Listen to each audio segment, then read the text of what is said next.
Okay, I wanted actually to start the last session just to give a little introduction about myself into activism. I became vegan, I think 1992, give or take. I was participated in a bunch of protests, got arrested a few times, and at one of the arrests, my co-defendant, who was a retired emergency room physician, said, "Jerry, you know, I think you'd be a better lawyer than a defendant." And then as a retired physician, he said, "I will even pay your tuition if you want to go to law school," which he later reneged on because he got married and he said his wife had equal say in where he spent his money. Of course, in law school, I found out that I could have sued him for it, but I did not. So when I was an activist, me and my activist friends, we always had these legal questions, and we often felt that we had to beg other lawyers for answers to understand the laws and how we're supposed to operate. And so this presentation that I've designed is kind of the presentation that I wish that I had so many years ago, that for me are just, a lot of these are just basic questions like what laws are we supposed to, like what are the laws? What are we allowed to do? And so that's what this presentation is designed around. Every time I give the presentation, I add material, I change material. I actually added 2 slides on this one, the image that you had of the 2 sidewalks, the private sidewalk, public sidewalk. I get that question a lot, and this is the first time I've actually brought it into the presentation. There's another slide here in the presentation which is new. I've got a couple of clients here. We ran into a legal issue in their case, and so I added a slide here to give you warning about some of the legal issues you may run into. So with that, I would request that you hold any questions to the end so we can get through the material. If you have a burning question and you really want to ask it, that's fine, but if you can hold it to the end, please do, and we'll take it from there. All right, part 2, I call this applications. The earlier one was more of theory and foundations. That's me again. I think everybody was here in the first session, so I won't go over this a second time. We've got some people coming in. Let me pause for them to gather.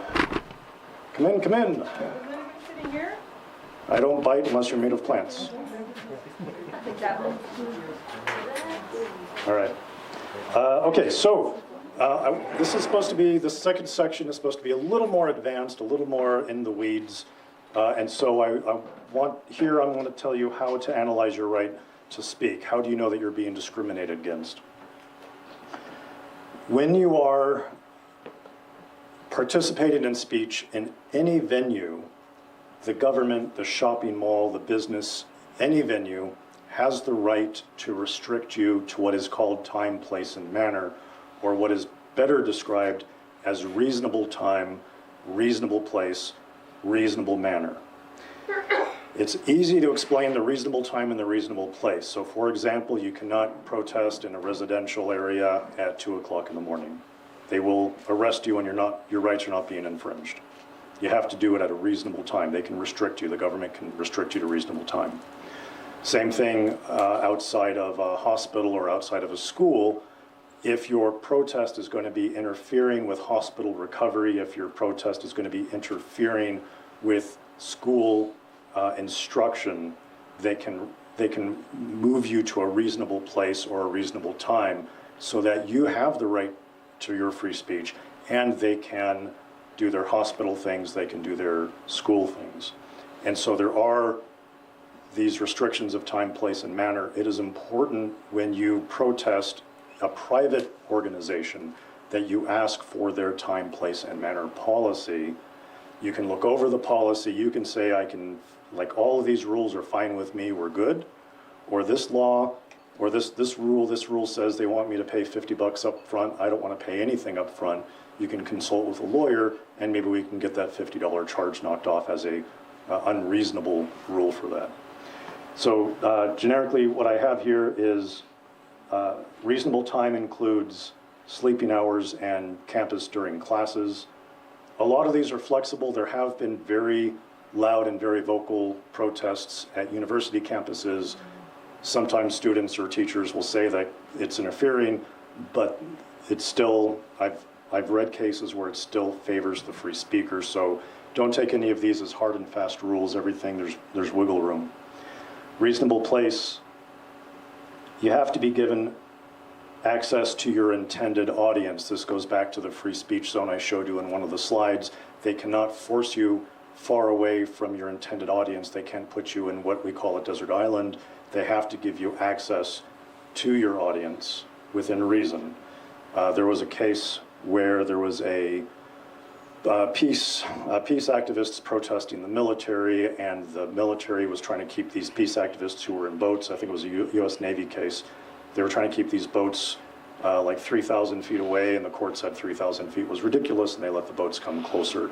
So it's always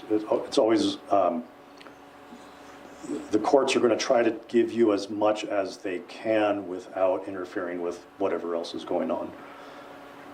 Free speech zones, I talked about that. And the reasonable manner, so sometimes a venue will say you cannot hand out literature because they're worried about litter.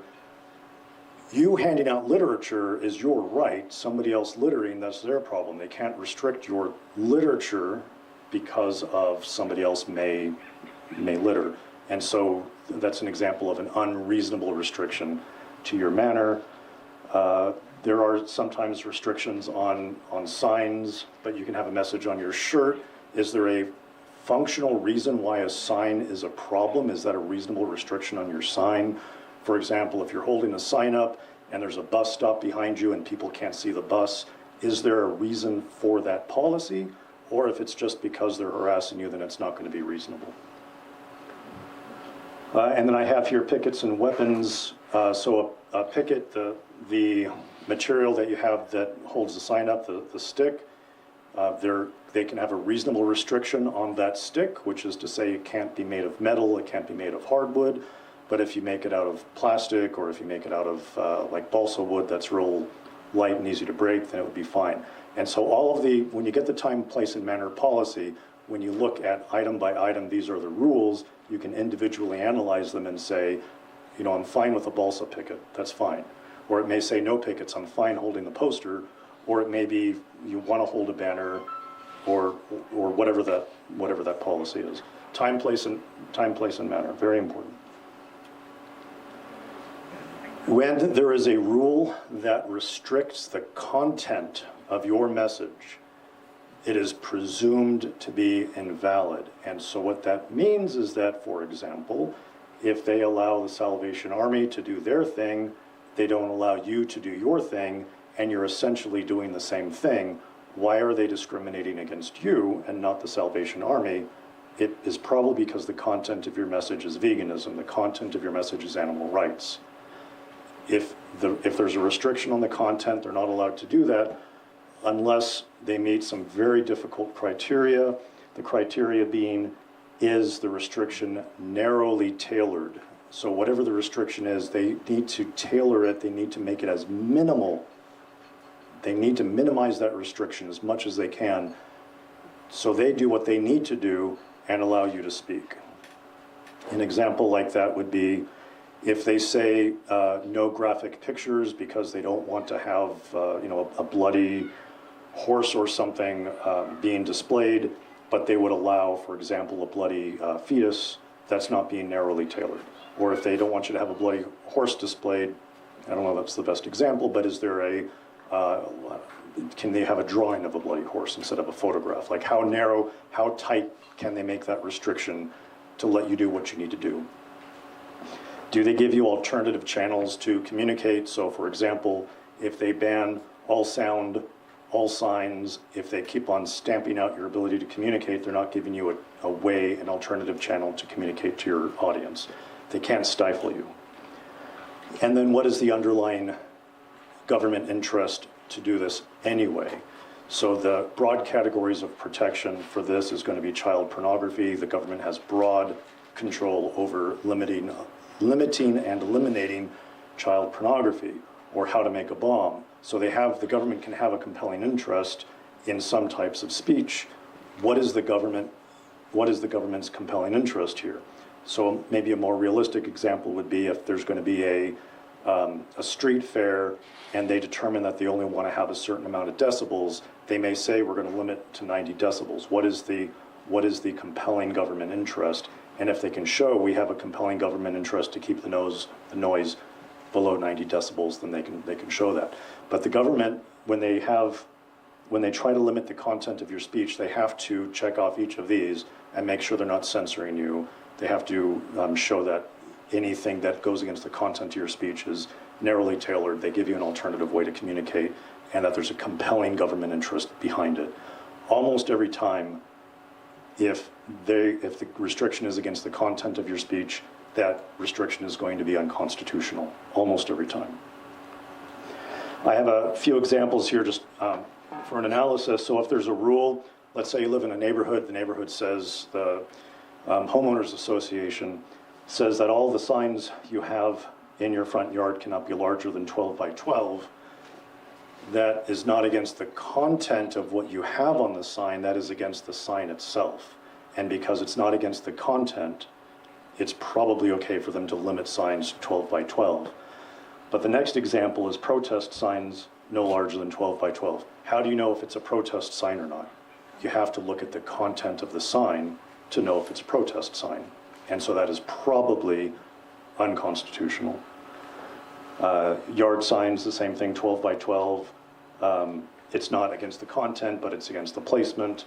Real estate signs no larger than 12 by 12, so that is not political free speech, but it is commercial free speech, and so they have the same restriction. Why is a real estate sign restricted, but not a political election sign?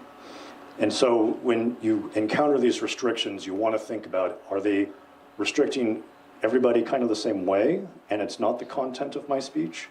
Or are they targeting me because I'm protesting the rodeo, because I'm vegan, and it's against the content of my speech? If it's against the content, the restriction is almost definitely wrong. Almost definitely. I've won cases even before filing a lawsuit based on equal protection, which is, again, everybody has to be treated equally. You can't go against the content. So, for example, amplified sound. If you are protesting outside of a rodeo, they have a PA system. If you're protesting outside a sports stadium, they have music going. And they tell you you can't use amplified sound, you can't use a megaphone. That restriction is almost definitely unconstitutional. I want to say definitely, but maybe there might be an exception, but if they have to treat you equally. Absolute bans. Right now in Griffith Park, there is an absolute ban against all amplified sound. That is unconstitutional.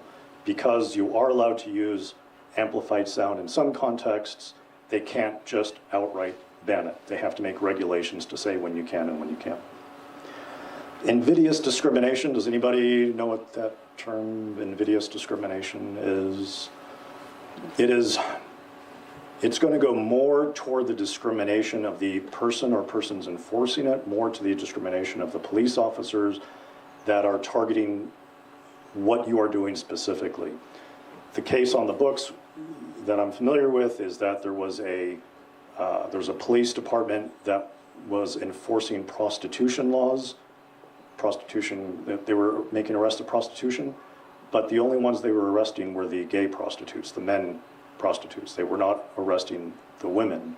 And when that was shown to court, when that was brought to court, they said this is invidious discrimination against homosexual male prostitutes, and they were all thrown out. The government cannot target you because they have a personal distaste for you, in theory.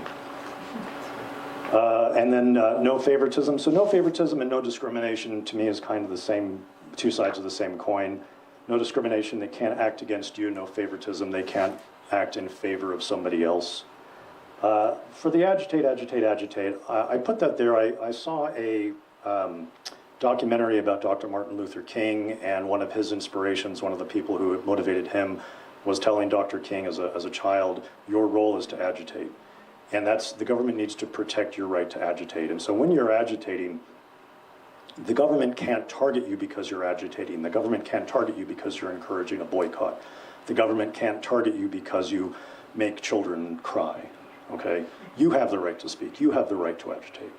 And so if the government does things to discriminate against you or in favor of somebody else because you're agitating, that's unconstitutional. Heckler's veto. Heckler's veto is when a third party doesn't like what you're doing, and they get the police to do something. Arrest that person. They're showing animal cruelty. I don't want my kid to see it. And the cop arrests you. That's a heckler's veto. The heckler, me, is getting the police to do something the police wouldn't have done if it wasn't for me asking them. That's unconstitutional. Cops can't do that. And then social versus commercial speech, I've been giving example after example again. I mean, I sued the Staples Center, now it's the crypto, and they had commercial free speech, they had advertisements all over the place. They had people selling hats, shirts all over the place. This is all commercial speech. And they were trying to restrict my clients from speaking on political topics. Can't do that, all right? No favoritism. So as practical advice, if there is a location that is open to the public and you do not need an invitation to go there, which pretty much means you don't have to buy a ticket, that ticket is your invitation. If it's open to the public, you don't need a ticket to go there, you don't need an invitation, you probably have a right for your free speech there. There are business considerations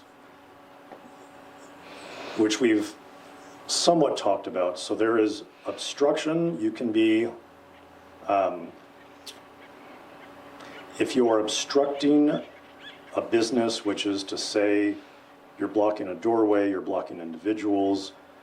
I saw a video of an animal activist who was standing in line. She got to the front of the line. When she got to the front, she started lecturing the cashier, so the cashier could not do business because of the people behind her. That's obstruction. Even though she had a right to be in the line, when she got to the front of the line, she needs to conduct business. She wasn't conducting business, she was engaged in free speech. She had no right to free speech there. So any kind of physical obstruction where you are physically preventing people from the business, that physical obstruction is almost always not protected speech, almost always. Don't do it, at least don't do it so you don't create more issues than you need to create. Then there's intimidation. Intimidation is not very well defined here in the law, but conceptually, if physical obstruction is you are physically preventing somebody from doing business, intimidation is you are mentally preventing somebody from doing business. You are threatening them. You are scaring them. You are doing something that is not speech. You're brandishing a knife. Okay, you are punching the wall. You are doing something that will mentally prevent them from doing business. That will probably not be protected speech either. So when you are in these places that are open to the public and you're protesting, avoid physical obstruction, avoid mental obstruction. And when a location is made available to other free speakers, I've been saying time and time again, the Salvation Army, if they're allowed to do their free speech, you can do your free speech. I've seen rodeo venues where they have it open up for military recruiters. If they have military recruiters there, that's military free speech. You can have free speech too. When you are planning your campaign and you want to scout out the venue, you can go and see, well, there's a military recruiter here, and you will know that you have the right to be there. And you definitely want to get evidence of that, get a picture of that to show that. We talked about this one. Parks, sidewalks, and streets are the best places, if you can, the best places to protest. You have the most rights there. I have here, did you say streets? Yes, you can protest in the street with a permit. And to the earlier question, you may have to work with the police department to shut down the street so you can protest there. Handing literature to drivers. You may not cause a driver to stop. If a driver stops and asks for literature, then you can approach and hand them the literature. If you ask the driver to stop, then your conduct violates the vehicle code. If they stop on their own, it's their fault, not your fault. Well, we talked about blocking the sidewalk. Residential protests. So some cities will restrict a distance that you can protest in the residential area. So I'll give an example of 100 feet. I don't know if this is true, but say I think the city of Los Angeles, it's 300 feet. So the city of Los Angeles says if you want to protest a residence, you have to be 300 feet away. There's two ways to analyze this. First of all, whatever the distance is, that is the distance where you cannot stand still. You cannot plant yourself and hold your sign. You can still walk in front. And so you could walk in a loop. You can walk in front of the place, cross the street, walk, cross the street. You can walk in a loop. That distance restriction is only if you are planting yourself there. And conceptually, the reason is because you have to give the person who lives there the opportunity to get to their car and leave without being confronted by you, okay? So if you're walking on the loop, then the homeowner can do that. The second thing is it has to be, remember, time, place, and manner. It has to be a reasonable place. 300 feet is unreasonable. The court decisions I've read look at some place between 50 feet and 100 feet. If the city that you're looking at says 50 feet, I wouldn't even bother challenging it. If it's 100 feet, it might be worth a challenge. If it's more than 100 feet, it's unreasonable, and I would challenge that. Talk to a lawyer. There's a criminal and civil trespass. The very easy way to tell the difference between the two, for the civil trespass, you're not going to get arrested. The civil trespass means you're not supposed to be there, but nobody's told you. So you could be standing on somebody's front lawn, and that is a trespass. That's a civil trespass, which is not something really for you to be concerned about. Once somebody tells you to leave and you refuse to leave, it becomes a criminal trespass, and that's when you can be arrested. So I've been to protests before. I was told somebody said, like, you're trespassing, and I'm like, okay. And they're all, you're trespassing. I'm okay, nobody told me to leave. And I just stayed there. But the moment somebody told me to leave, it's like, all right, I'll go over here, okay? So just when you have notice, if there is a fence that says no trespassing, don't go on the other side of the fence, right? When you have notice of a trespass, when somebody tells you, that's when it becomes criminal, and that's when police can get involved.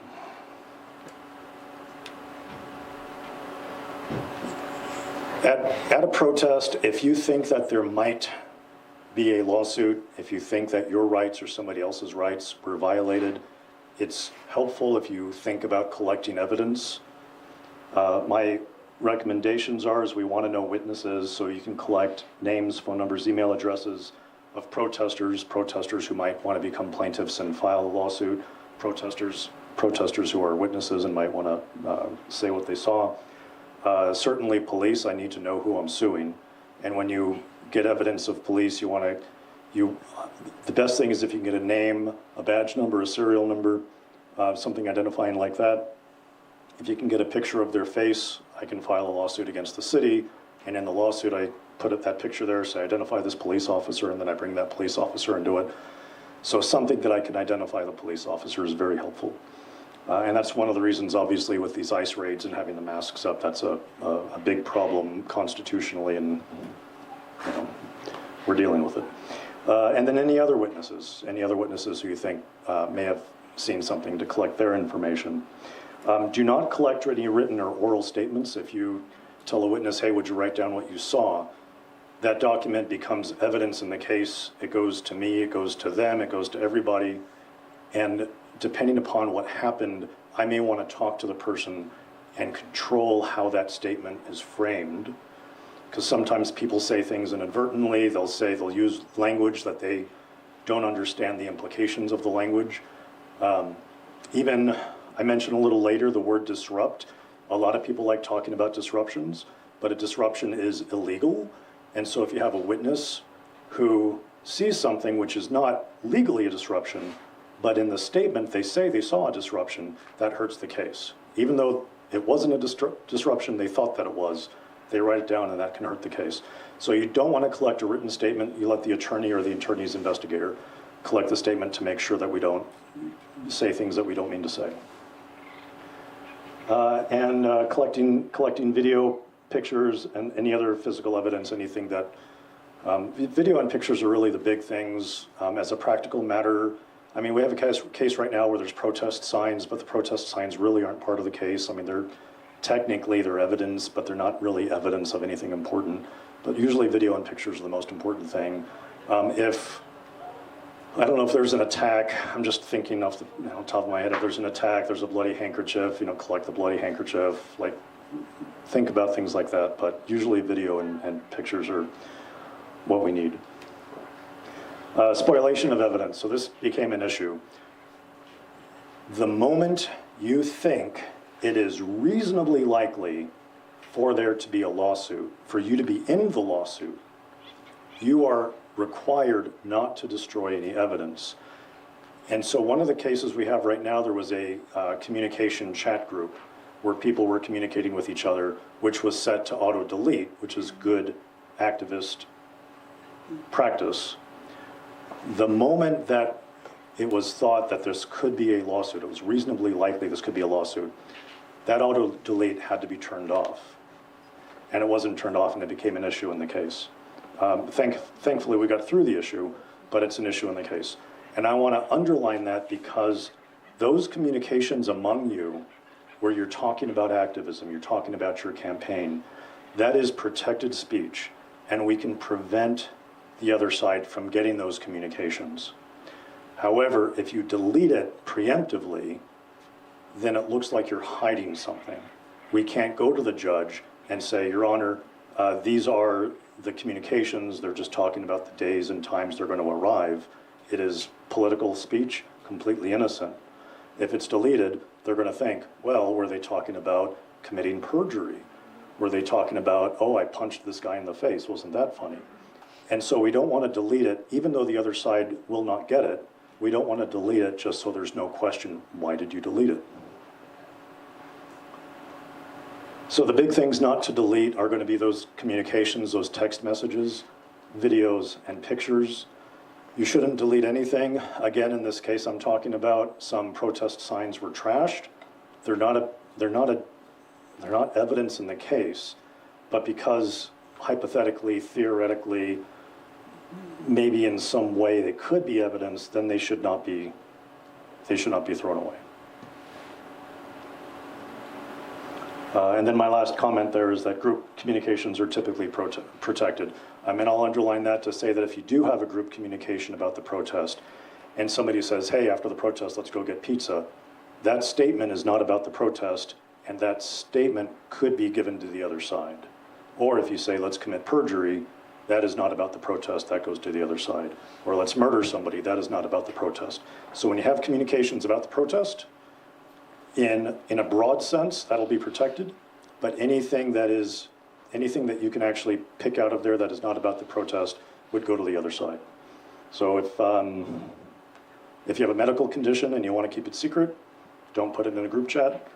If you are straight or homosexual or something and you don't want that, whatever it is, that group chat needs to be oriented on the protest and nothing else. How to avoid arrest. Okay, this is my third most important slide, how to avoid arrest. Don't be an activist. If you're an activist, there's always a risk. You can do everything right, there's always a risk. The easiest way not to get arrested is not to break the law, but of course you don't know what all the laws are. So in my mind, there are two styles of protest. I'm sure there's more, but in my mind, there's two styles. There's a sympathetic protest, where pretty much you follow everything the police say, you avoid conflict, you're just there to protest. This could be like silent vigils or whatever. Whatever it is, sympathetic protest is generally the lowest risk. Why would they want to arrest you if you're not making a big scene? But if you want to have a more militant protest, it is still lawful. You can be militant and lawful, but the risk of arrest is a little higher, and that's going to include things like you would ignore police who are telling you to do things that they don't have a right to tell you. So if you are, for example, if you're standing on the sidewalk next to the business and the police tell you to go across the street, if it's a sympathetic protest, you may decide to go across the street. If it's a militant protest, you know you have the right to be there on the sidewalk and you would not do it. And so for me, these are the two levels. The sympathetic, lowest risk, you're not challenging anybody. If you're militant, if you want to defend your rights, there's a higher risk. I've done a lot of militant protests where I've been told to do things that people had no right to tell me, and I didn't do it, and there were no bad consequences. I've had times when I was arrested. I was at a rodeo protest. I stood next to the entrance line. I wasn't blocking anything. I stood right next to there with a sign, silent. The sergeant told the deputy, take him, and I was arrested. 15 minutes later, on the way to the police station, they released me. They turned around and released me. So that's an example of something that's more militant. I don't follow illegal police orders. I have had talks about security culture. It's kind of outside the scope of this presentation, but it comes up so often. I just wanted to say a word about security culture. There is, if you are going to be protesting and you're not going to break the law, and I'm sure none of you are going to break the law, security culture doesn't really mean much. It's only when people are going to break the law that security culture becomes significantly important. And so for all of you, because you're not going to break the law, I think that security culture, in my experience, security culture is what a group of certain activists like to do to feel kind of cliquish and have a bunch of rules that really don't matter because nobody's going to break the law.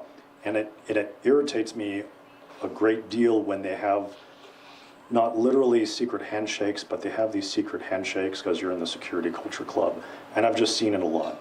And so I want to impress upon you that the only significant security culture for you is, one, don't break the law, and then two, just don't talk about other people in the movement. So there may be a undercover police officer you don't know about, and they're going to be asking you about somebody else. They're going to try to get information from you. And so the best security culture in that context is just don't talk about people. That is really all the security culture I think is important. If you're going to break the law, I don't want to know about it, and you really don't want to talk to people. And so I have here, just as a short list: do not identify yourself, do not speak on behalf of others, and don't listen on behalf of others. I've been to protests where a security guard would come to me and say, hey, Jerry, would you tell all of your friends, blah, blah, blah, blah, blah. And I'm like, no, I'm not going to do that. You have to tell them. So don't speak on behalf of others. Don't listen on behalf of others. Do not become isolated. If somebody's going to violate your rights, they might want to say, hey, let's have a conversation over here away from the protest. And it's like, nope, we can talk right here. Don't become isolated. This is one of the points that I want to emphasize. Do not use the language of the penal code. Do not use the language of crimes. There is a crime of disrupting the business, and I hear people time and time again say that they want to do a disruption. Don't use that word. You're going to be recorded. There's going to be a flyer, an email, say, hey, let's do a disruption. That email is going to go to the police, to the prosecutor. They're going to show it to the jury. They said, they're going to say, hey, this guy put in the email, they want to do a disruption. Here's the penal code, disrupting a business, and the jury's just going to put the two together. You are helping the government, you're helping the prosecutor if you use that language. Use other language. You want to do outreach, right? You want to do a speak out. Use something that is not a crime. And then the last point is just more of the same: loose lips sink ships. Don't talk to police, don't talk to security, don't talk to employees, don't talk to strangers, don't talk to activists. There is a good chance that somebody in this room is an undercover police officer. There is a good chance that somebody in this room is going to be arrested and threatened with deportation or threatened with prison, and they're going to start talking. And so even though you have this feeling of security among each other because we're all vegan and we're at the camp out, there is a good chance that somebody in a weak moment is going to say something that hurts you. And so if you don't talk about things that they don't need to listen to, don't need to hear, don't talk about it, all right? Underlying that, we have undercovers and infiltrators. I don't know if anybody here recognizes Paul Combe. Yeah. He was a security guard who was hired to infiltrate, I guess what, he went to a PETA, it was a SeaWorld. He was Hired, then there was like a Rose Garden, Rose Parade. The parade and in Los Angeles. A bunch of people, I'm sorry I'm a little scattered, this is kind of old memory for me, but there were a bunch of activists in Los Angeles who disrupted a parade. yeah. And I don't know, there were like, 8 people arrested or something. 7 of them ended up in jail together, and this guy was missing, and like, where's this guy? And they found out that he was actually undercover working for SeaWorld, and he was pretending to be an activist, okay? There are plenty of people like this. So here's my pop quiz. Who here can spot the undercover? Who is the undercover here? 1, 2, or 3? Yeah. That side? Anybody else? Oh, okay, the trick question, all of them. All of them, of course. The guy on the left was a hunt sab. He worked for the government. He did hunt sab in England, but he was a government infiltrator. The one in the middle, Robin Schroeder, I got arrested with her. This is her arrest photo when I got arrested at the same event. Same thing with her. We all got charged with crimes. She just kind of disappeared. Her case disappeared. Not just her case disappeared.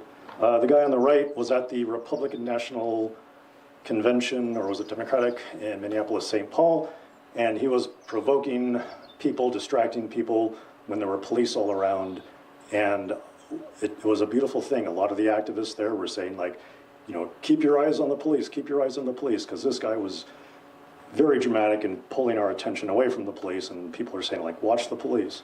So it could be anybody. And another point on Robin in the middle, smart companies that want to infiltrate will use cute single women to do that, because young guys can be manipulated quite easily. And one of my activist friends did go to jail for trusting an infiltrator. They planned to set fire to, I think it was a 4-H thing at a school, and he got arrested, he went to jail, and the infiltrator disappeared. I don't think he would have done it if it wasn't, I'm personally confident that she goaded him, she entrapped him, but a lot of these things I don't know for a fact, but I'm sure of it. Talking to police, when to talk to them, don't talk to them. We went over this on the earlier presentation, so I didn't know how many people would be here, but I think pretty much, I don't know if you heard it before, but anyway, don't talk to police. If you have any questions about it, we'll talk later. Don't try to outsmart police. I have heard one particular activist who says, oh, I talk to police all the time, it's no problem, it's no problem. And not only when he's telling me that, it's like, if you want to take the risk, that's your choice, but he's telling me that in a venue with other activists, and other activists are saying, yeah, like, why can't we talk to police? It's like, don't talk to police, don't try to outsmart them. They are trained to get you to talk, they are trained to get you to give them information that you don't want. They're interrogators, they're trained to do this. So being silent is the best choice. Your speech is their opportunity not only to arrest you, you may say something innocent and they say, oh, gotcha, handcuffs.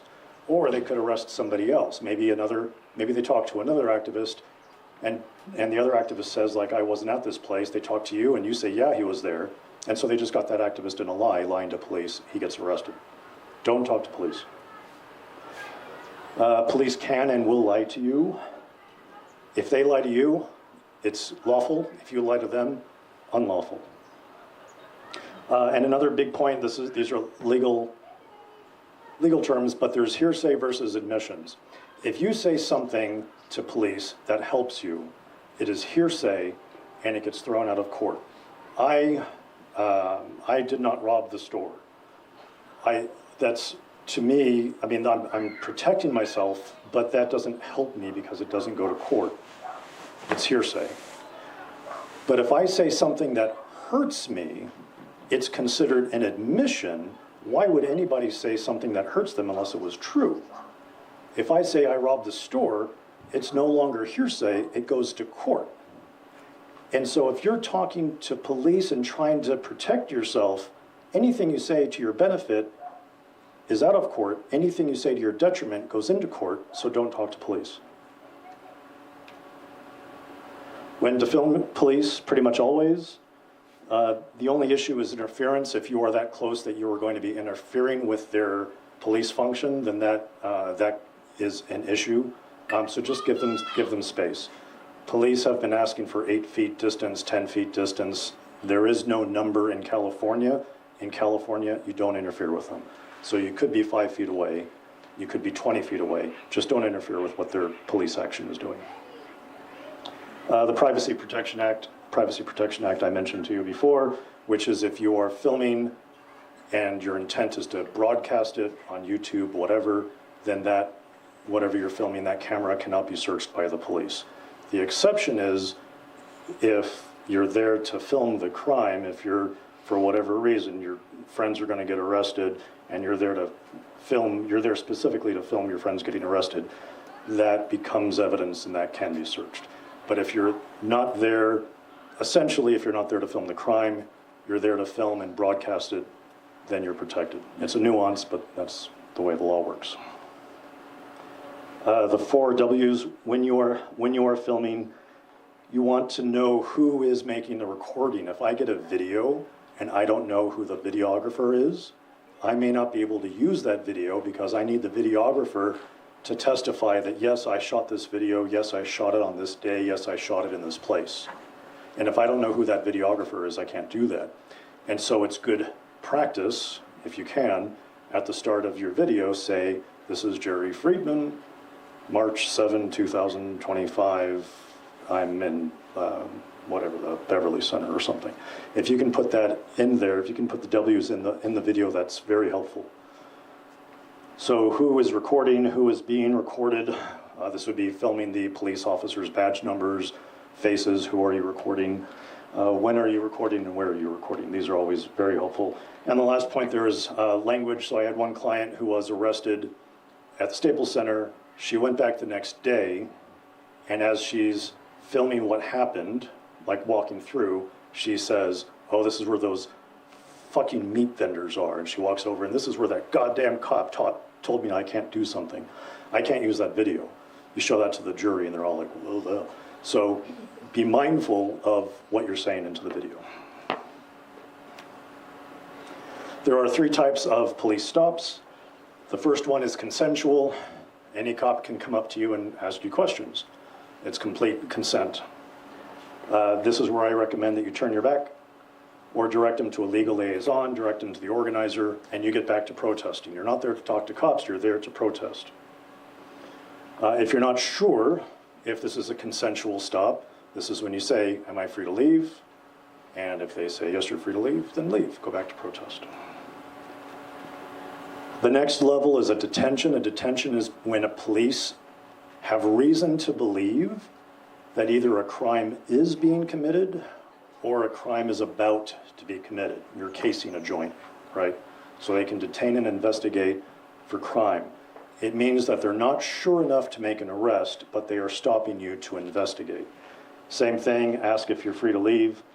If they're free to leave, then leave. If you are free to leave, then leave. If you're not free to leave, then just stay there and don't talk. There's no requirement in California to identify yourself if you've been detained. That does vary from state to state. Actually, in Nevada, you are required to identify yourself if you've been detained.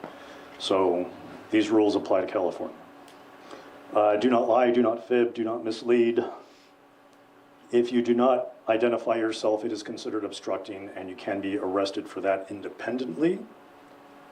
Why do I have that here? There's no requirement. That belongs on the next slide, so ignore that. I guess in Nevada, if you fail to identify yourself. But that applies, I guess, particularly too for drivers. If you don't show your driver's license, they can't verify your identity, then they can arrest you if you're pulled over and you don't identify yourself. And then talking about lawyers, whatever it is you say, there's no magical way to say it. You want to ask for a lawyer. When you ask for a lawyer, the police are required to stop asking you questions. If you only say, I want to remain silent, I invoke my right to remain silent, that invocation to remain silent is temporary, and 15 minutes later they can start talking to you again. You ask for a lawyer, they have to shut it off. And so you can use both. If you're going to use one, ask for a lawyer. How do you ask for a lawyer? Just get the word out. I want to talk to my lawyer. My husband's a lawyer. He doesn't want me to talk to you. Whatever it is you say, get that lawyer word out. There is a very unusual case that I disagree with where the person being interrogated said, I want my lawyer, dog. And the police said, they didn't say this to the guy, but the police told the court, we don't know what a lawyer dog is. And so we kept asking him questions, and the court agreed with him. I think it's absurd, but for what it's worth, just get the word lawyer out. There was an episode of Sons of Anarchy. Who here's watched Sons of Anarchy? You need to watch more television. All right, so an episode of Sons of Anarchy, it's a motorcycle gang, and one of the gang members is arrested, being interrogated. The cop asks him a question, he says lawyer. The cop asks him a question, lawyer. Cop asks a question, lawyer. That's all he said. You're free to do that. Now, technically, when you say lawyer the first time, they're supposed to stop. But of course, in the show, they kept asking questions. Whatever it is, get that word a lawyer out. Or attorney. Attorney's fine. We'll have a bonus question at the end, the difference between a lawyer and attorney, but anyway.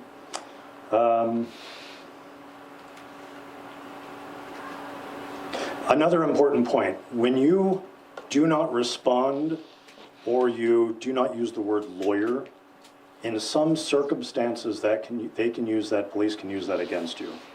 So for example, there is a dead body, not a live body, there's a dead body, and the cop says, did you do that? And you're silent. The cop can interpret your silence as an admission of guilt. You could say no comment, and the cop can interpret that as an admission of guilt. They cannot do that if you ask for your lawyer.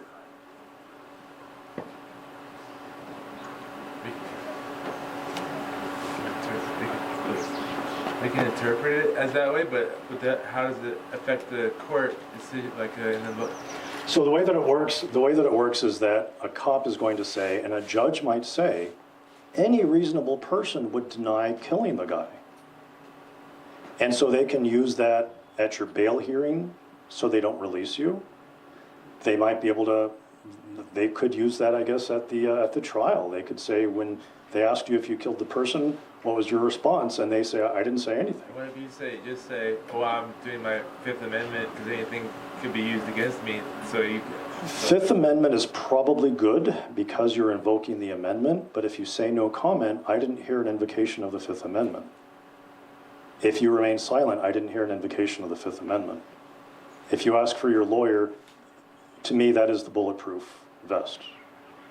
Everything else, maybe, maybe not. Ask for a lawyer. And that goes with any crime. Did you smash the window, right? I mean, in a courtroom, when you're defending yourself, you say, the reason I didn't say anything is just because I didn't want to. Oh, yeah, that's 2 years after the fact. You had 2 years to make it up. Right? Lawyer. Yeah. Lawyer. All right. Issues with detention, do not consent to searches, and do not feel guilty saying, I do not consent. Sometimes people they'll want to search your bag, and you say, I don't consent to you searching my bag. But Jerry, if I say that, doesn't it make me look guilty? No, you are invoking your rights, you're exercising your rights. It doesn't make you look guilty. Exercise your rights. Do not search my trunk, do not search my bag. Do not consent to searches. Police cannot delay you unreasonably for a search. This mostly has to do with getting drug dogs out. So if you've been stopped, they think you have drugs on you, they want to get a dog to come out and sniff. They can only detain you for a minimum amount of time. If it takes a while for the dog to get there, they can't do that. And then if there's a search without a consent, they may find something, but if you say you do not have consent, whatever they find can be thrown out, and that's why you do not want to consent. Cell phones are a big issue. So for your cell phones, everybody's cell phone, you should have a password or a passkey. It should be numbers or letters or shapes.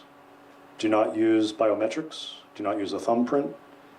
Police are not allowed to invade your mind. They cannot invade your mind for your password. They cannot invade your mind for whatever shape you're drawing. They can invade your body to put your phone up to your face. They can invade your body to put your thumbprint. So whatever your password is, it needs to be mental. And I have here again the Privacy Protection Act, which I'm not going to go over a third or fourth time.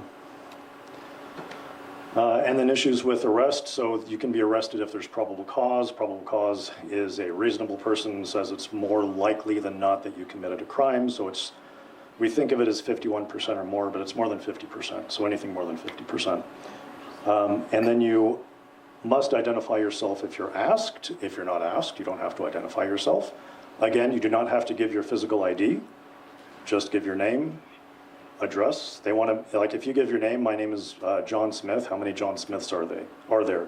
They want to be able to identify you, so you may need to give your address.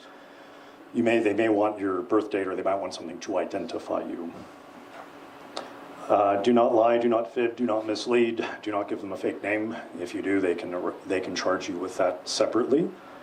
And then there have been cases of mass arrests, and this is going to be a strategic decision for you, but there have been cases of mass arrests. I was part of a mass arrest where there were so many people arrested, it overwhelmed the jail, And then some people didn't give their identification. And when they let everybody go, the police, like half the people who they let go, they didn't know who they were. Of course, I gave my identification, so I had a case to go through. And so you may consider that if there is a large arrest, a small police force, the police are overwhelmed, if you can get away with not identifying yourself, it may work out to your favor, may not. It's just something for you to put in your tool bag. Again, ask for your lawyer. Do not ask for your lawyer dog. So don't resist arrest. Do not ever resist arrest. The caveat, there's always an exception. Do not ever accept. Obviously, if you see somebody who's going to be killed, you can intervene. If you're going to be killed, you can protect yourself for life or limb. But if you know you've been falsely arrested and you don't want to help the police, don't resist. Do not actively resist the arrest. That is an independent charge. There is passive resistance. In my experience, passive resistance, which means you go limp. In my experience, you will get charged with that at the time of the arrest, and that charge will be dropped later on. I have never seen a passive resistance go to last very long. I can't say it won't, I just haven't seen it. But if you actively resist, if they try to handcuff you and you're trying to get your hand away or whatever, if you're actively resisting, they will charge you with that separately, and then that may or may not stick depending on the circumstances. It's a good idea to have a legal phone number either written on your skin or memorized. Your property can be taken from you, your wallet can be taken from you. If you have it on a sheet of paper, that sheet of paper can be taken from you, so write it on your skin or memorize it. Read any of your paperwork before you sign it. My very first arrest, I wanted to tell you about my arrests. I've been arrested a few times. My very first arrest was at Knott's Berry Farm, chained myself to the dolphin tank. That's where you saw Robin, who was arrested with me. And they brought me into more of a storage closet than it was a makeshift interrogation room. And they wanted me to sign this admission. And I don't remember everything it said. I wasn't going to sign it, but they wanted me to sign this before they released me into police custody or something like that. In hindsight, I wish that I drew a dolphin where the signature was, but I didn't. I just didn't sign it. But before you sign anything, make sure you read it. If you don't know what you're signing, make sure you talk to a lawyer. Talk to a lawyer anyway, but be careful what you sign. Jail resistance and bail. So generally speaking, if you are arrested for conscience, if you're arrested at a protest, and you should not have been arrested, the political philosophy is to resist every step of the way. Do not pay bail. If they tell you to be quiet, you make noise. Whatever it is, whatever they want you to do, you do the opposite. You want to resist, resist, resist. Some of us have jobs. You might be arrested, not realize that you have a job. Maybe you need to pay bail. That's all your individual decision. But conceptually, if everybody falsely arrested resisted lawfully, then that would cut down these arrests. You're just making it difficult for them. There is a movie, Freedom Song, by Danny Glover. They go through a lot of this arrest, political activism, training, and philosophy. It is a fictional story based on the drive to get the South to vote. And there's a lot of terrific activism messages in that movie. I recommend you see Freedom Song by Danny Glover. Fantastic movie. Jail support. I don't know, this is more like campaign organized. I don't want to go too much into campaign organized, but if you're part of a group that there might be an arrest, you should have the conversation. If somebody is arrested, what do we do to support them? Who goes to the jail? Like, what do you do? Who makes phone calls to the jail? And so you should just have a plan. I can be consulted with on that, what that plan is, but I don't want to spend much time on that here.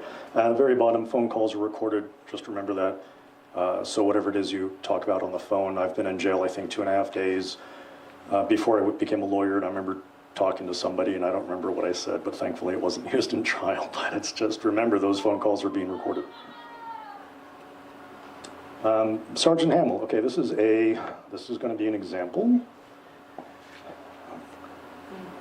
This will be a practical example. We're at the end. So this was a animal rights protest in Philadelphia, and I just want to watch this, and we can see what was done right and what was done wrong.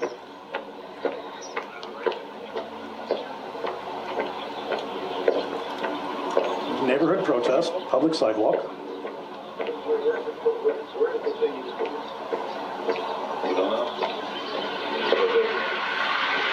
Hello? I'm getting a report of obscene language. Obscene language, is that all right? Of course it is. Blocking traffic. Blocking traffic, they're on the sidewalk. Maybe somebody was blocking traffic, maybe not. We're not going to have it. Excuse me, can I ask who you are? And your Sergeant name? Hamill, Early Township Police, 138. Get that thing out of my face. Okay, get that thing out of my face. What's going on there? He doesn't want to be recorded. You can record him. He doesn't want to be recorded that close. Do you think the officer thinks he's going to be hit with the camera? Probably not. Probably no legal issue there.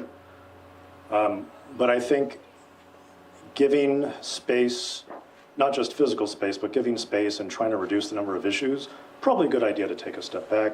Like I said, 4 feet or so, so he doesn't say like you're too close to me and I was intimidated. Just give some space. Legally, she's fine, but to protect her, I would say back up. I have every right to record. Back up. Okay, back up. That's probably a lawful order. She came to him. He did not come to her.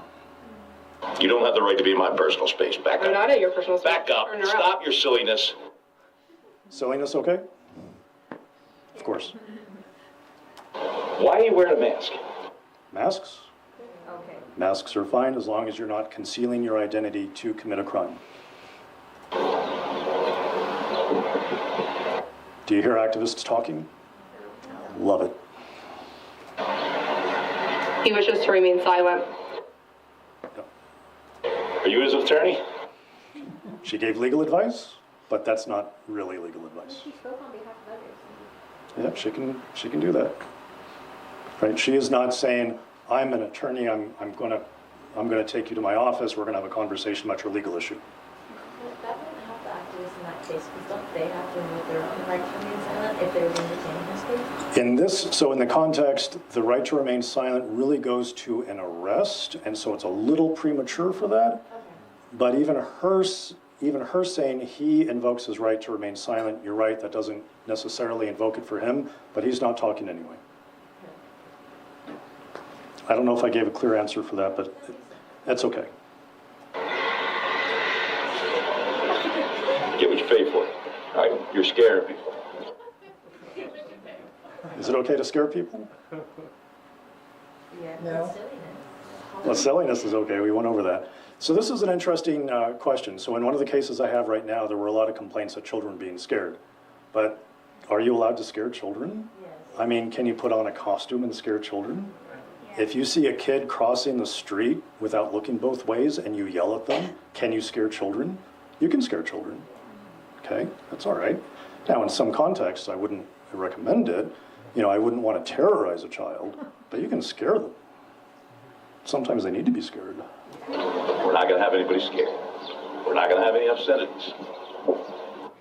When he said we're not going to have any obscenities, that is a First Amendment violation right there. And that is a lawsuit right there. He is not allowed to intimidate them from practicing their free speech of obscenities, if that's what they were doing. Right? Well, okay. Stay off these people's lawns. Stay out of these people's lawns. Is that a problem? So there's a civil trespass. If they were in the lawn, they could be ordered to leave. She wasn't in the lawn. Get out of my way. You're blocking the sidewalk. Get out of my way. You know what question I'm going to ask next? You're not allowed to block the sidewalk. If you want to do this a hard way, I'll do it. Where is what you people are complaining about at? Is it here? Is it these people? Is it those people over there? Is it those people over there? Is it those people over there?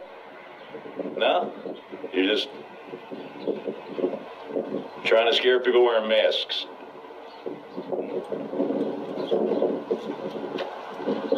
Any more reports of obscene language? I'm going to shut you all down. If you think that's intimidating, you're wrong. I love that. He's not being intimidated. He just told us she's not intimidating him. Thank you, officer.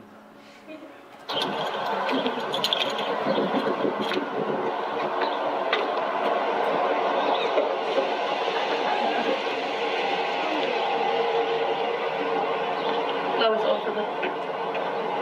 All right, this is pretty much it. He's just going to drive away. So in this whole video, the only thing the cop did correctly was say back up when she was close. That's the only thing I think was good. Everything else, the cop was wrong. All right, let me get my deceased dog Maya back on the screen, and we can go to Q&A. Or not. All right, let's just go to Q&A. Okay. Questions? I'm going to talk about the difference between an attorney and lawyer. Yes. Very curious. Oh, I was going to ask if anybody knew. It's like bonus credit. Does anybody know what the difference between an attorney and lawyer is? My uncle's a lawyer. I asked him. He didn't know. He gave me the wrong answer. Doesn't an attorney kind of like oversee like the cases that are like the overseer of the legal things, and the lawyer is the person that's like actually in there? No. Okay. All right. okay. Anyone else? Attorney is practicing, lawyer is like. Close. Oh, and pass the bar and not pass the bar? No. Is it like all attorneys are lawyers, but not all lawyers are attorneys? That is true, but it doesn't tell me the difference. Okay. So the easy distinction is that the attorney is in the tournament. The attorney is in court battling the other side. So an attorney is a lawyer, a judge is a lawyer. There are lawyers who don't go to court. So the lawyers are like the business aspect of it. The attorney is the one who goes into court and fights the other side. It comes from, I love the history of these things. I like knowing things. So it comes from way back in the day, you have these really rich lords who would have these disputes and they would have duels. And wouldn't you know it, when they shoot at each other, when they thrust swords at each other, one of them dies. Who wants to do that? So they would hire knights to do it instead. They would hire the knight to fight for them, and their reasoning was whichever lord was correct, that knight would win the tournament. And then that developed kind of into the joust. You have the two attorneys, the two knights battling on the different sides. You have that fence in between, which is called the bar. We have the bar in the courtroom. You have the people on one side. You have the court on the other side. And so that's where it comes from. So the profession of attorneys came from knights battling on behalf of the lords. Okay, now we all know that. Oh, okay, one extra bonus. Esquire. Esquire is the knight's assistant who wants to become the knight. The shield bearer, not a knight yet. So when you see attorneys put Esquire after their name, they're saying that they're not an attorney yet. It's a mistake. They shouldn't do that. So, okay. Next question. So earlier you had said that you wish you would have signed a dolphin instead of signature. Yes. Would that not hold up? Like, would someone not say like, oh, that's your signature? So I could imagine them being cute and say that's your signature, but you could certainly produce 1,000 other signatures to show it isn't your signature. So that signature is supposed to be emblematic that you are acknowledging and confirming and agreeing with whatever it is you're signing. And obviously, I was arrested at a dolphin protest. I signed a dolphin there. It's obviously a symbol of protest. It's not my signature agreeing to it. So, fair question, and not to worry. Okay, earlier you said resist arrest. And then when I saw this, your slide, it says don't resist arrest. So now I'm confused. So I love that, and I always wonder, is somebody going to catch me in a contradiction? In my mind, there's no contradiction, but I didn't articulate that well. When you are at the scene of an arrest, they are arresting you. Don't arrest. Don't pull your arm out of the way. Let them handcuff you. Let them put you in the car. When you are in their custody, you're in the jail, and they say, here, have your food. You resist by not eating, okay? You make noise. Shut up. You resist by making noise. You take your mattress off of the bunk, and so you resist psychologically, I guess is a better way to put it, but not physically when they're actually handcuffing you. That whole framing is that the resisting at the handcuffing goes to officer safety, and the officers have enormous protection from the law for them to be safe. And if you're pulling your arm away, they can escalate brutally. But if you're in jail and there's no officer safety issue, then they can't escalate brutally. So that's kind of the conceptually. Thank you for asking that. In fact, I think when I was giving the presentation, I was thinking maybe I need to follow up with this, so thank you.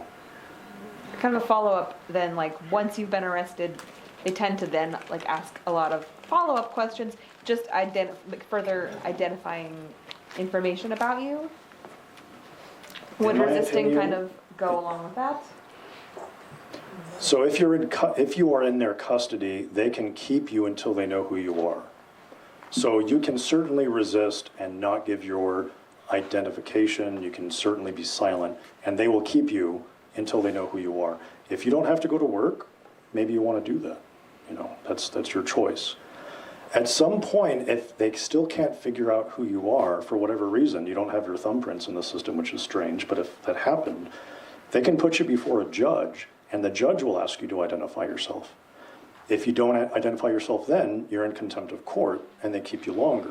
And so really the answer to that is, how long do you want to be in jail? So you can be in jail as long as you want. You know, if you know that you're falsely arrested, I know, like, I would be really tempted to resist. I know my rights. If I'm falsely arrested, I would be very tempted to resist every point and make it difficult for them every point. But I have to get back to the office. I have to work on my clients' cases. So I don't really have that luxury. And so really the question is, what luxury do you have? Maybe I missed it, but what's the benefit of putting it off as much as you can to give out your identity in that case? So under a mass arrest, if you delay it, the government, the police, might be overwhelmed, might have a full jail. They need to clear the jail out for new arrests coming in, and they just might want to get rid of you. And if they get rid of you and let everybody out, and if there's 200 people who were arrested, 100 people gave their ID, 100 people did not. The 100 people who didn't give their ID, they're not going to be followed up with. The police don't know who they are. So that would be the only benefit. So I have not done that. I would not do that. I knew one guy who did that and it worked in his favor. I was arrested with somebody who when we were in jail together, said he had a warrant on him, and he was terrified they were going to find the warrant, and then the jail just released everybody. He lucked out. It can happen. It's not something I would count on.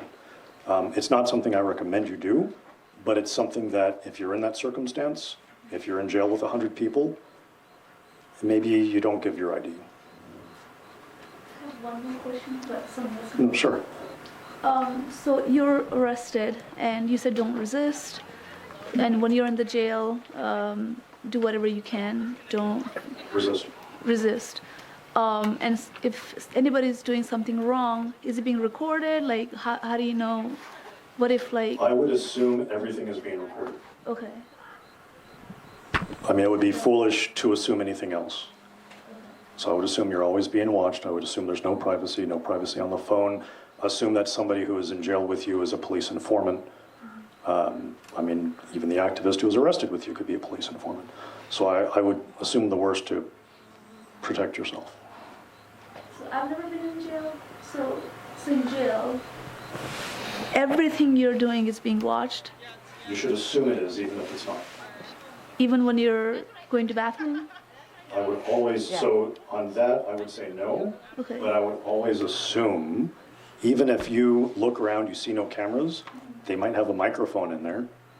I don't imagine them doing that, but they could. So if one of the I would officers- always believe it. If one of the officers misbehaves with you, right? They're required to release whatever recording later on. Yes, Okay. if they destroy it, it becomes a spoliation issues and they get in big trouble.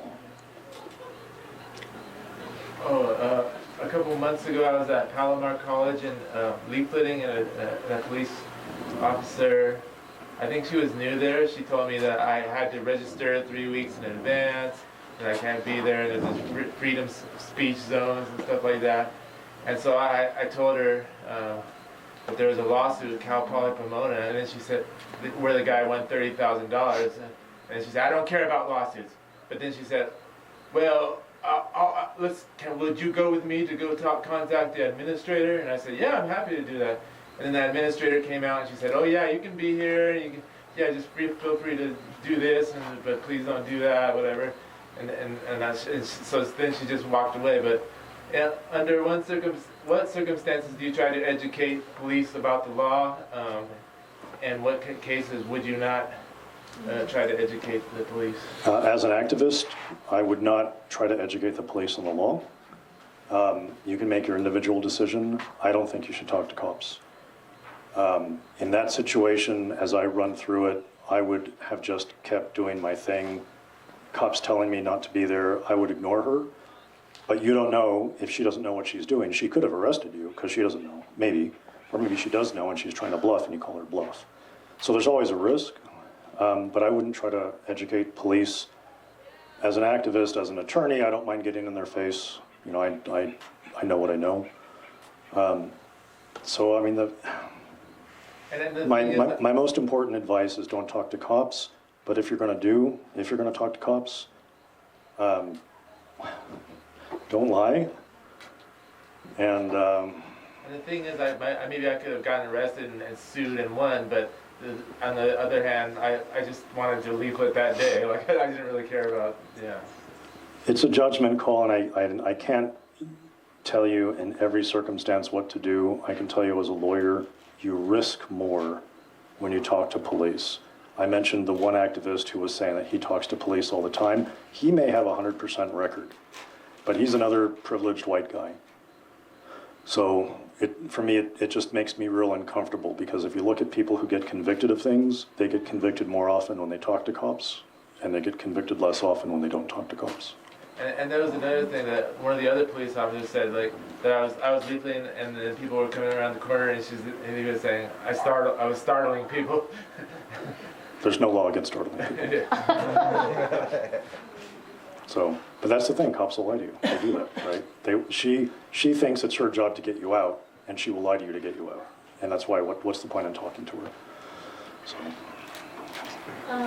For the resisting after arrest, is there, and in what cases would you be risking like additional charges of like an obstruction of justice somehow? Like, is that something that could apply even if you're No, I think the only realistic risk you're in is if you damage property, like you take the mattress off your bed and it tears.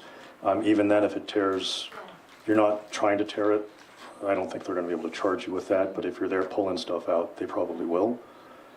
But if they're like saying like keep the noise level down, and me and my comrades are like singing. No, that's all First Amendment. That's all First Amendment. You can make noise, all First Amendment. And you want to stay up? You said that if there's a delay in the search, like that they can't prolong it, and you were like, you didn't specify, you just said like a minimum time. What would that minimum time be? Yeah, so the cases like this are when people are pulled over. So the way that the courts look at it, if you're pulled over for a speeding ticket, how long is that detention? 5 minutes? Okay. If you're pulled over for a speeding ticket, they want to search your car, they've got the 5 minutes. They can't go longer. So if they want to get a narcotics dog there, they have to do all that within the 5 minutes. How do you state that in a way how do you state that if the best thing to do is not to speak to them more than you at all? To a certain Yeah, so in my mind, there's whatever the number is, 5 minutes. They pull you over, they ask for your driver's license, your insurance, your registration, you hand it over to them. You don't say anything. They write you the ticket, and then you go. If they keep you there for the police dog or for some other scenario, if they delay you, then anything in that delay will be thrown out. So if they delay you, I've known of cases where they will delay somebody, hold them for an unreasonable amount of time, they get a police dog there, police dog finds something, and they say that it took too long for the police dog to get there and they threw the evidence out. Right. So that is hypothetically possible, Yeah. because it took too long. So, and that's on the criminal side, so don't quote me. It seems nuanced and specific. Yeah, welcome to law. Go to law school, yeah. There was another hand. Would you advise leaving like an ID in the car or at home going to an event like this? Is there an advantage? Well, I mean, In my heart of hearts, I would say leave it at home. I mean, you may need to drive with it, But leave it in the car is okay. leave it in the car. You know, it may not be that big a deal if they have your driver's license. You know, if you have a warrant on you, you probably shouldn't be protesting anyway. You just have to make that decision, so. But always, I mean, I think thinking defensively is better, thinking conservatively is better. I like I said, I like to push envelopes, but it's usually better not to be in a bad situation than to win a situation. It's better not to be there. The best defense is don't be there. So I like to win, but. If you know that you're within your rights and trying to not obviously get arrested, I've heard before some activists say to like telling the police to like contact their supervisor to check with whatever the police are saying, like if they're lying to you or whatnot, or like even like tell the security to call the cops then to go to their supervisors. Like, is that another than like them too that you? I don't have any stories on that. I see a lot of YouTube videos like that when people ask the cops to get their supervisors. Those are all internal police policies, and so they may not be required to get their supervisor. They might be their own, like they might be of sufficient rank that they are the supervisor, so it may not even apply. I think that, you know, again, I don't want people talking to police, but if it is your judgment call that you think that this officer is violating your rights, so obviously that a supervisor has to know better, you may ask for a supervisor. I just don't have an example in my experience as an activist or a lawyer where that's worked. I've had supervisors come to the scene and confirm that the cop is doing things correctly when they weren't. So I don't have any supervisors who have actually helped a situation. It's possible. Just to contradict myself, I said that I was at a rodeo protest. I was holding a sign next to the entrance of the rodeo. I was arrested. The sergeant told the deputy to take him. I was driven away. One of the other activists complained to the lieutenant, and the lieutenant called the driver and said, bring him back. And so I guess the lieutenant was a good rank because the sergeant was the supervisor and the sergeant screwed up. So, I mean, I'm sure it can help, and you just have to make the judgment call. And I didn't even talk to the supervisor. I was just in the cop car thinking like, you know, lawsuit. So, but I saw other hands. If you are not a lawyer, but you're going to be like a police, like volunteer to be a police liaison at a protest, like you were saying, don't relay information. I guess my question is like,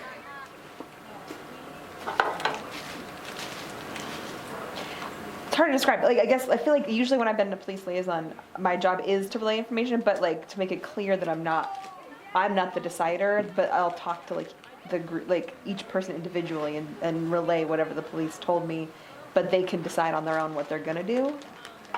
I guess my question is like, any tips on I what to don't do like as a that police function. liaison? I want the cop to tell everybody individually. Okay. I don't like that function.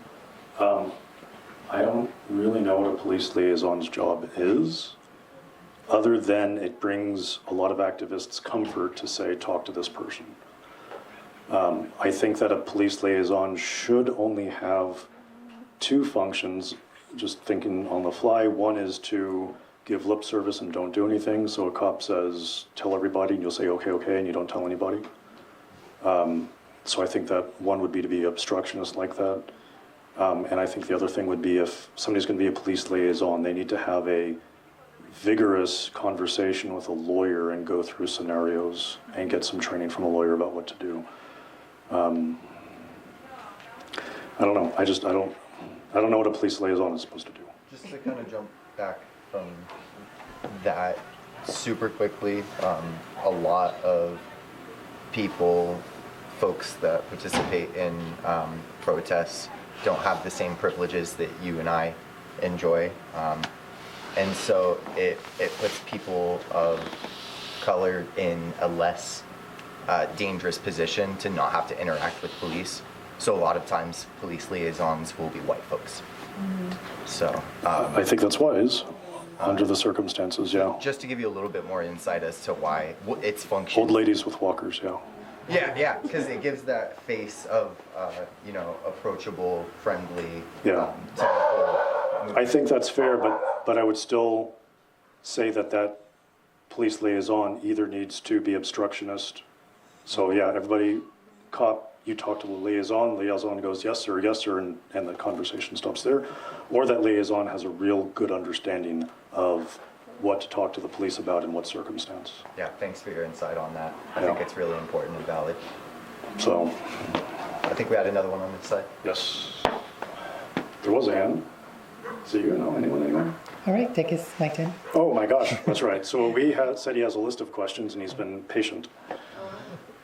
So, with Chalktivism, Yes. I believe you touched on graffiti laws, and in a place where there's not other people drawing chalks, what is the risk they would actually use the California codes against graffiti? There's also an LA code against graffiti. For the most part, I've seen them ignore it, but what is the risk the activist is taking? So you're asking what is the risk, which is what is the police officer's mindset, and I cannot tell you what the police officer's mindset is. The police officer might be highly trained and say, the police officer might be doing a favor to a homeowner, might be doing a favor to a business owner. I don't know. I don't know what the risk is. But I can tell you that if somebody is arrested for chalk, it will almost definitely be dropped. It is in my opinion, a mistake in the vandalism law that allows an arrest for chalk. And I think that if, for example, the city of LA, if they push one of these through, they would lose it, and then the law would have to be rewritten, and they would rather have the threat there than actually lose the law. So I don't know what the risk is, but I think it would be foolish for police to enforce it. And in terms of blocking vehicles, it's a growing trend. Blocking Vehicles, Okay. physically blocking a truck and things like that. I believe that if the truck driver can't go anywhere, it might be false imprisonment. And it hasn't happened as yet, but I'm sure someday animal activists will try to mimic other activists and try to block a freeway.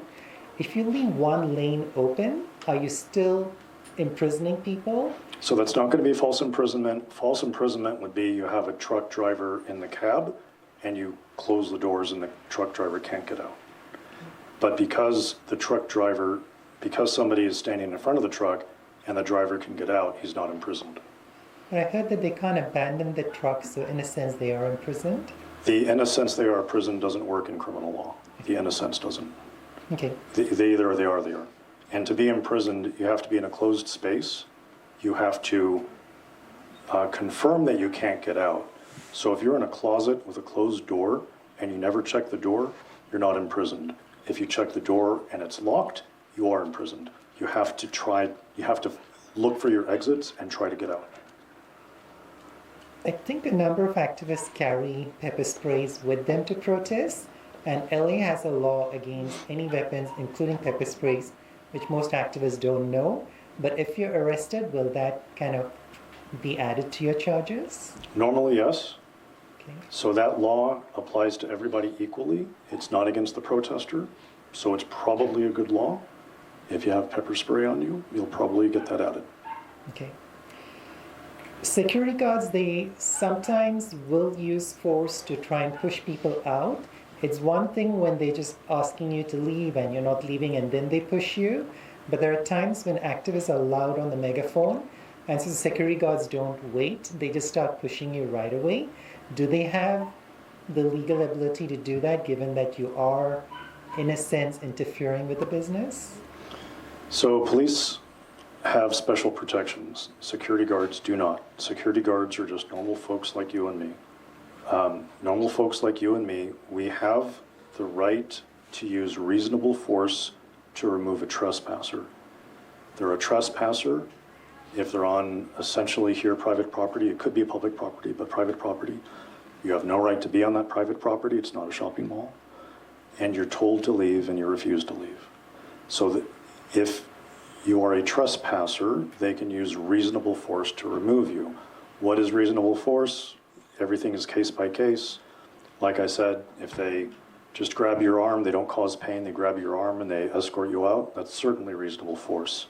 I saw one activist who was inside of a restaurant protesting, and an employee, a security guard came up behind him, put him in a Nelson, put his arm around the neck and dragged him out backwards. That is unreasonable force.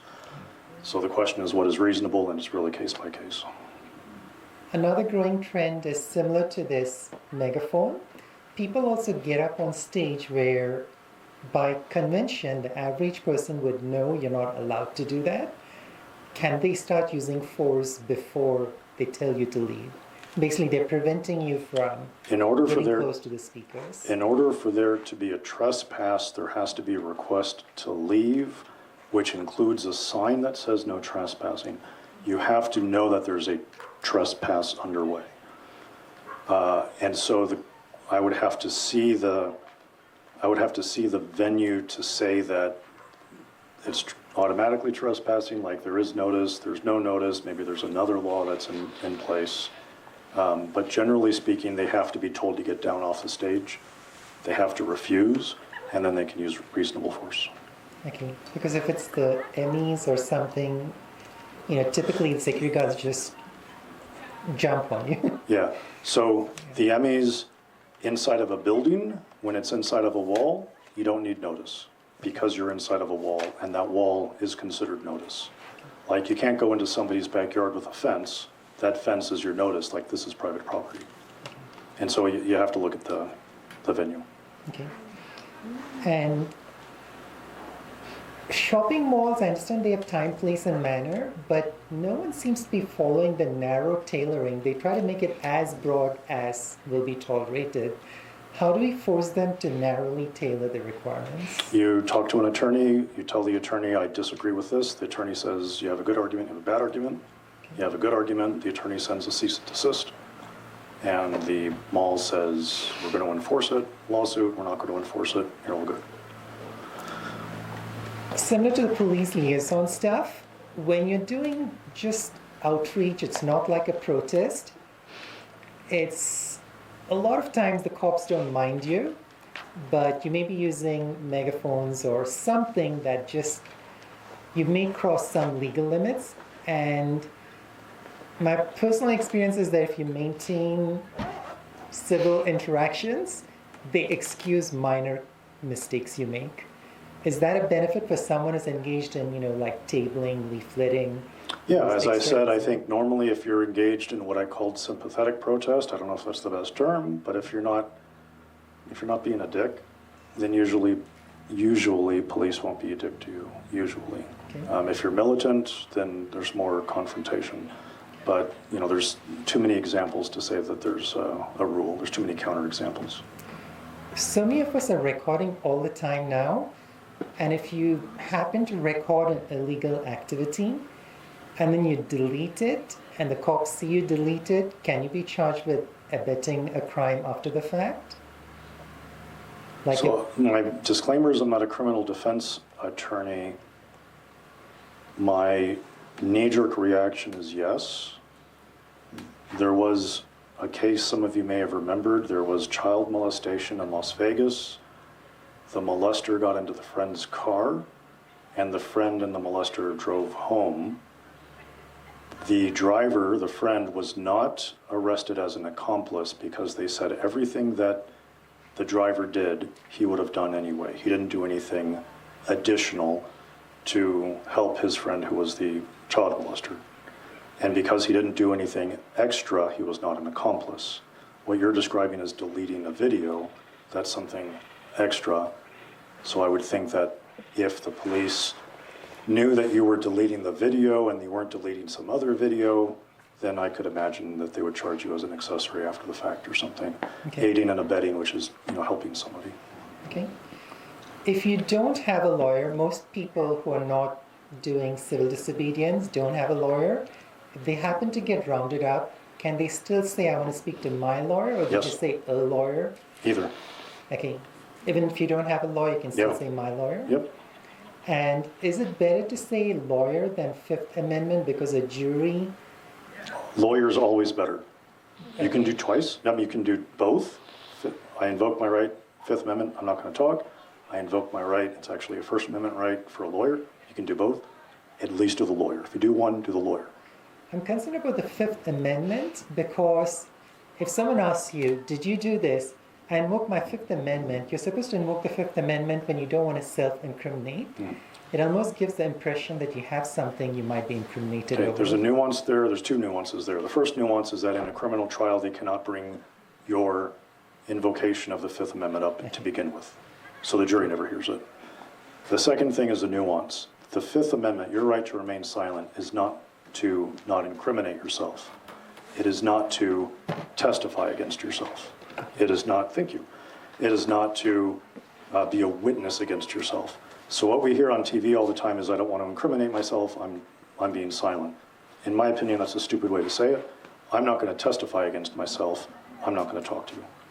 Okay. Do you understand that nuance? If you say I don't want to incriminate myself, as you say, I must have done something wrong.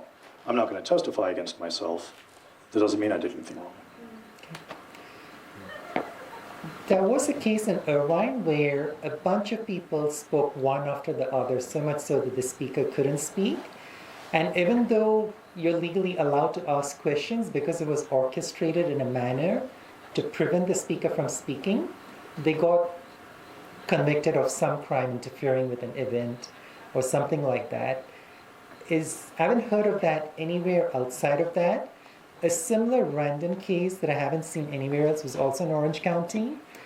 A restaurant got a restraining order on a public street for, because people were being too loud. And when they get these restraining orders, I believe the bar is lower. The judge has to weigh the business interests against the free speech interests. And there's more leeway than in a criminal case.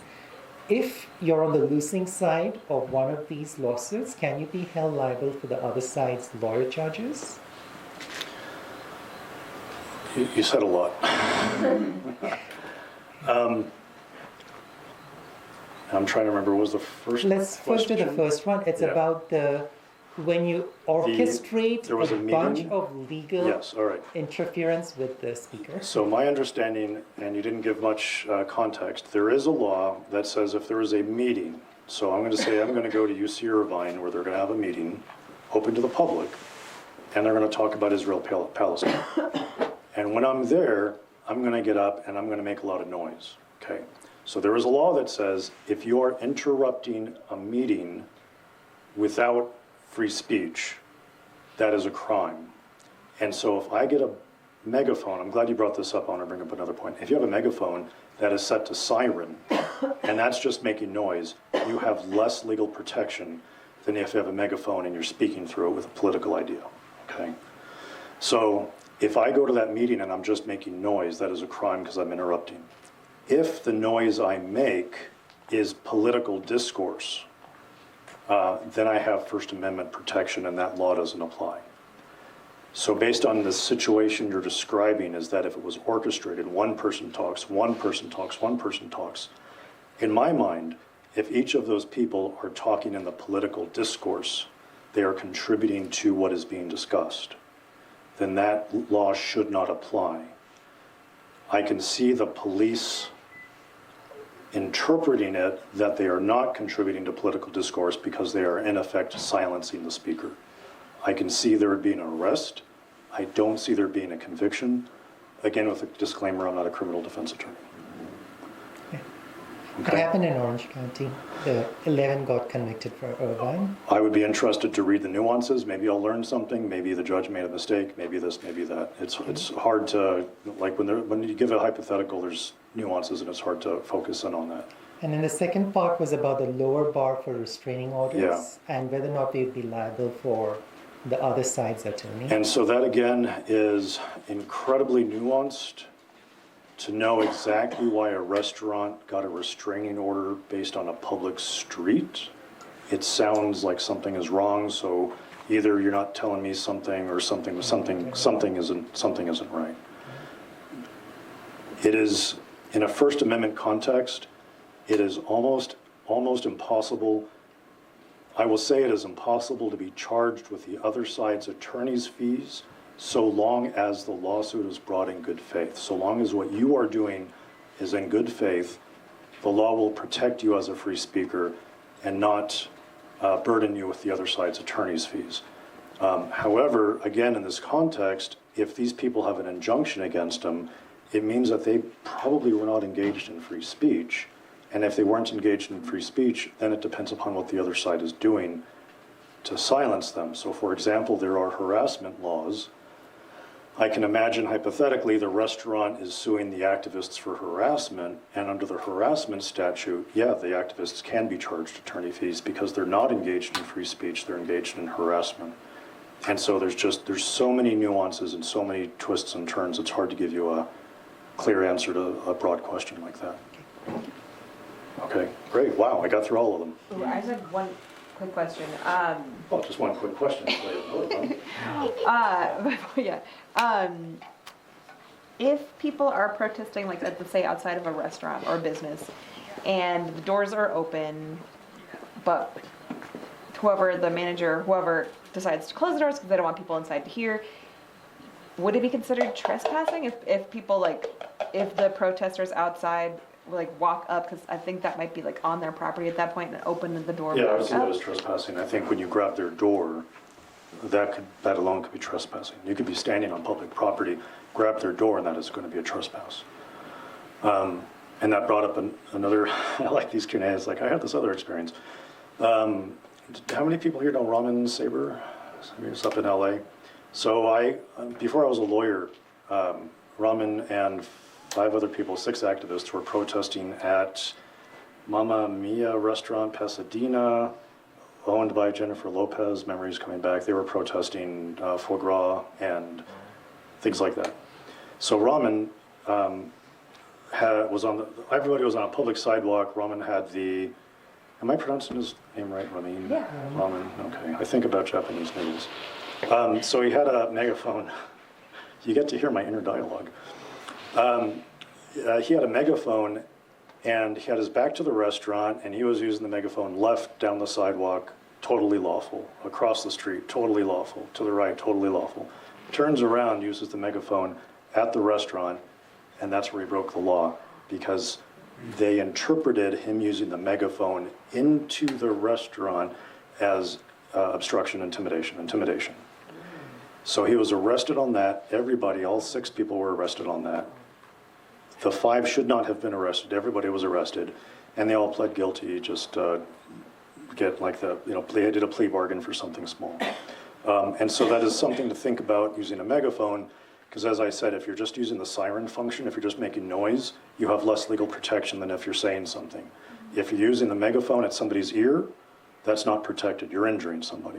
If you're using the megaphone into a restaurant, into an open door, through a window, you're injuring the restaurant. They can restrict that. But if you're doing it down the sidewalk, across the street, down the sidewalk, that's fine. So think about your choices and what and who may be injured, and try to not to injure people. You'll just get less problems. One more question. Yes, one more question and then one more question. Yeah. It's about there are some groups that actively use the language you advise them not to use, like disrupt, because the objective is to get tens of thousands of people on the streets doing civil disobedience. So they must want you to be comfortable rocking the cage. So they kind of want to use words like disrupt, because that's what they want. They don't want business as usual. People can disregard my advice. My advice is don't help the police. Okay. Do what you want. Don't help the police. Okay. I have business cards here. On the back of my business cards, I have instructions on what not to tell police.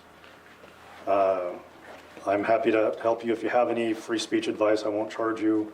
For the first time, I think somebody sat in my office for an hour. I charged her because she sat in my office for an hour. But I'm here as an activist. I've been an activist for 30-something years. I'm here as an activist. I want to support you. Happy to help you as much as I can. Denzel knows I'm very busy. Denzel has a great case for me. I just don't have time for it. I don't have time because but I want to help you. So maybe after Denzel's case gets through, then I can do your case. But and there's other animal activist attorneys. Brian Pease is in the San Diego area. He always helps. There's other animal activist attorneys here and there. Christine Garcia, that's her maiden name, Christine Kelly. in the Bay Area. There's other activists. If you have a problem, maybe I can introduce you to somebody. So anyway, thank you.